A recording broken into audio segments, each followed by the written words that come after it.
连续6个圣杯，代表这场安葬仪式圆满完成。庙方日前受到李天龙的指示，要邀请反腐千岁港澳河大帝位列后殿共享香火。安葬仪式由安平道坛道长王凤如来主持。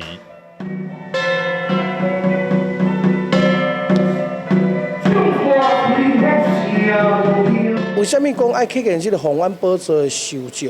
因为咱神的定位完好，在咱科殿有一寡仪式，包括安炉来咱的这个炉香安在咱的炉中。当然啦，将这个真气来灌下，会当互咱的神坐了愈搁较在。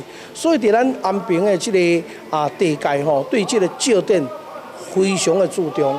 文殊殿伫清朝嘉庆3冬，也就是西元1798年来建立。一开始的主神是反腐千岁，后来降旨请来兵部李天龙做伙入庙供赛。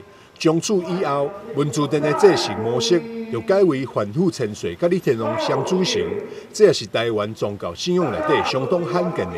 这次庙方完成了反腐千岁多年前的指示，将3尊圣尊同属后殿，共享圣像香火。过去安平文殊殿的庙主是范府千岁。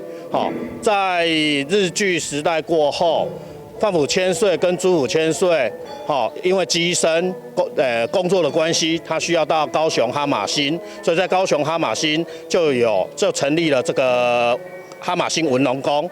那至此呢，就是李天王为安平海头社的庙主。